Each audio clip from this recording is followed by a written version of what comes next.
Hello again. Welcome to another MFL resource video that I hope is going to be of some use to you if you're a teacher, or maybe if you're a language learner and you want to just try out some new resources. I hope this one piques your interest. I'm talking again about my Year 11 French set. They were a little bit difficult today, to be honest. Don't know whether it's the time of day, just before lunchtime. There's just a few characters in there that really, you roll the dice on what sort of attitude they're going to have when they come in the classroom. That's mostly out of my hands. But it does make it quite stressful. And to be honest, part of this little video, part of these videos, really all of them, is a reflection for me. What can I be doing better? How can I prepare? Something that I did today was I made sure that I had all of the resources on the whiteboard ready to go. I had a break time meeting and I came back and all I needed to do was just log in and it's all there. Great, in you come, lads. We started off with Pair Finder, which I've shown in another video. So please do go and visit that one. But what I did today was I kind of wanted to capitalize on some grammar revision, some This Is Language, another great website that you should definitely check out. And they enjoyed but struggled with the imperfect and the conditional tenses. So I had this activity kind of up my sleeve, which a colleague had very kindly prepared, and it's called kind of conjugation football, conjugation penalty shootout. And it's very simple. You simply separate your class into two teams. I mean, again, here's a reflection on teaching boys. This worked really, really well, but they were quite loud and rowdy. And one of the reflections I have is, okay, if it's a good class, I could maybe have more teams and then there's more participation, right? You could introduce whiteboards if you wanted them all to do it. Maybe a student gets it wrong and you want to ask his teammates, okay, show me the whiteboard. It's all behind him. He can't see it. What do you think the right answer is? And so we're kind of bringing more students in. One of the students, the more disruptive students, was, oh, it's getting quite long, isn't it? And I thought, okay, well, part of that is because, we've got some lower ability pupils that need a bit of help. Part of it was classroom management, that some of them were just being very loud. And what I did is I basically introduced the rule: if you're too rowdy, if you're heckling, if you're shouting out, if I just can't hear the student a meter away from me, the other team's going to get a free shot. And I had to do that 2-3 times. And it kind of brought them in. But again, part of this video is almost like a reflection diary. What could I have done better? Again, love to hear some thoughts if you've got any tips and suggestions. It worked well because boys like competitive games, and so it was pretty good for them in terms of getting up in front of the class, proving themselves. I tried to be very supportive of the lower ability pupils, giving them a bit of help, and then kind of halfway through for the rest of the game, I wasn't giving as many clues because, as you can see here, AIS, IONS, AIENT, IEZ, the ET with the accent. Hopefully they've seen, they've listened, they've maybe made a mistake and got something wrong. They're able to put 2 and 2 together. And my higher ability pupils were coming up. They might have given some easier ones. What I could maybe do in future is add in some extra conditions. Well, if you go for an il-elle form or a vu-nu form, maybe that's 2 points because they're a little bit more difficult. If you go for the AIS, AIT, maybe we could just give them 1 point. Love to hear your thoughts on that. It was an interesting game. It took quite a lot of the class, took maybe 20 minutes, 25 minutes, but it worked. And boys were put on the spot and they had to test themselves. I'm thinking in future, how could we speed that up? That's something that I'd like to do, kind of have sharp sort of games that are quite intense. My ideal that I'm working towards as a language teacher is having lots of systems in place that even the most destructive of pupils are okay with and that they like and that they're familiar with. Just to make sure that we've got lots of target language and they get lots of language listening and lots of language speaking. Today was a lesson that I used quite a lot of English, to be honest. The class just wasn't in the sort of place where they would have responded very well to French. It's quite a difficult class in that regard anyway. And so it's a class that I find myself using mixed code very regularly because the motivation's just not there. They don't really listen to you unless they already understand everything. And that makes it quite difficult. So this is conjugation football. You know, if I'm sharing the screen at the minute, but if we went on to current slide, you could just click and it appears. Some questions, some sort of extension questions that you could add in. There's definitely stuff that I could do with this game to maybe make it a bit more challenging, maybe add some spontaneous or some unknown elements. You could have red cards, yellow cards, maybe even green cards. Okay, you've got that. Maybe we could have like I think on this one, there's a football beneath it. Maybe if you find one with a football, oh gosh, you've got another kick, go really quickly, 5-10 seconds. And just, I mean, this is the first time I really used this game. So again, partly reflections on what I could do in future, but with a bit more prep and a bit more experience using it, we could add in all sorts of things to make this game really, I don't know, really, really effective, but also that aspect of teacher planning and classroom teaching that I've mentioned in other videos. How can we kind of add in extensions? How can we make one resource as deep and as varied as possible?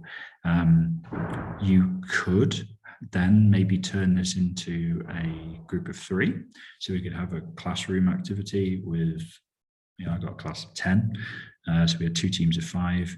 Maybe, you know, with a slightly bigger class, we could do maybe 5 minutes up at the front, and it's a timed penalty shootout. And then we break out into our groups, and we've got teams of 3, and we've got, you know, a referee with the answers. Maybe you could do 2, 3 sort of cycle. You know, you could cycle through 2 or 3 times with different groups. I really like the idea that you've got football teams. So I got the boys to choose, you know, some French football teams that they knew beforehand, and you could kind of stay in your groups, and you could maybe have them opposite one another, and you kind of have a penalty shootout back and forth.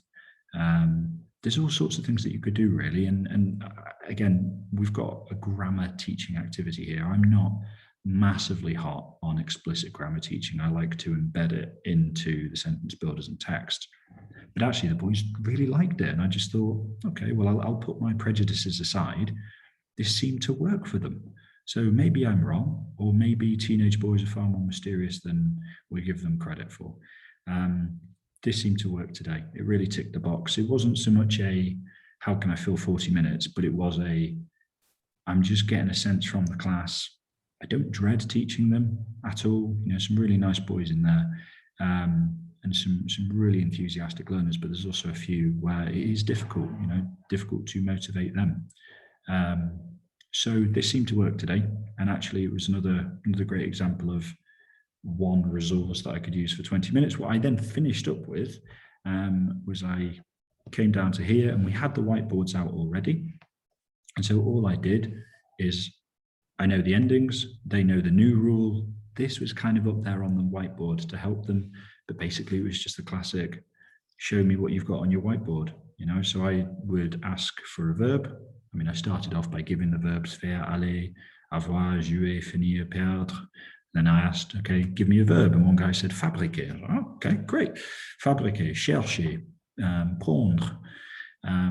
All of these verbs that I could think of, that they could think of. And that was just a 10-minute, really competitive, boom, boom, boom. And they'd stayed in their teams. And so whenever a team got more, so I wasn't trying to punish the weaker students. There was an element of collective reward. But the weaker pupils also, they did need to kind of up the game if they wanted their team to win some points. And so in our example, Montpellier absolutely flattened Stade de Rennes in this whiteboard game. They won everything actually today. And ironically, that was the more disruptive pupils. So you know, I often think to myself that holidays are the times where you actually have just the headspace and the time and the the peace of mind to just sit down and think of ways to improve. And that's something that I'm going to be doing in future holidays. I'm just going to set myself 3 questions during the term, and then I'm going to wait until I have an opportunity to sit down with a cup of tea or a beer, just maybe after a nice meal, and just give myself 30 minutes of creative thinking. I've read that Bill Gates and Elon Musk and other big hitters in business and in government got high stress jobs, highly pressurized jobs, and actually they're really just profound thinkers. They're ideas people, and they make stuff happen, and they've got a lot of responsibility. But actually, an hour of Elon Musk's time going down to like the bare basics, the principles of a problem to figure out, almost like directional change. Are we going in the right direction at all? Do we need, going back to the basics, thinking about the principles here? That's worth potentially thousands, if not millions, because of all of the knock-on effects. And that it might save in money in terms of improved efficiency, market share, you name it. This is something I was reflecting on this morning as well. With a class like this, it takes time. These are marginal gains that I want to introduce every year. But how can I boost my teaching from almost like a macro level, looking down? What is going wrong? What's going right? What is missing? What could I do more of? What sort of habits and routines could I introduce that make my job easier? I've done that with marking before, and I hope to do another video soon on marking, the sort of stuff that saved me hours a week. So that's, again, just a reflection I wanted to share with you. And I think one of them is, with this class, there's got to be a competitive element. And if I can have a competitive element that I'm consistent with, that's sustainable, but I can be consistent with as well, maybe the boys stay in a football team, a group for half term, and then we have like a transfer window. That might need some thinking and managing to avoid, bullying behavior. But in principle, the idea is there. Weaker ability boys, I don't know. There's just a germ of an idea, but it's something that keeps them motivated. Because ultimately, what I'm realizing is that with teaching boys, particularly languages, unless we're out there, in an exciting, pressurized environment, where there's clear goals, clear reasons why they need to use the language, sometimes we have to have artificial motivations for them. We need to find a way to keep, to strike whilst the iron's hot, but also keep the iron hot and keep them motivated for something. And if that means that for a lesson where they would otherwise be flat as a pancake, we can be like, right, we're going to win some points today, then that might be a game changer. From a macro level, from one teacher across all the classes or a school across their lessons, that could be a real big improvement. Thoughts, and I'd love to hear yours. So there's the mini whiteboard. Just quick, teacher-led, what's this, giving instant formative feedback. Worked really well as a follow-up to the imperfect conjugation football. Again, not a perfect teacher, but I am trying to get better. And I thought I'd share that with you, and I hope that can be of some help.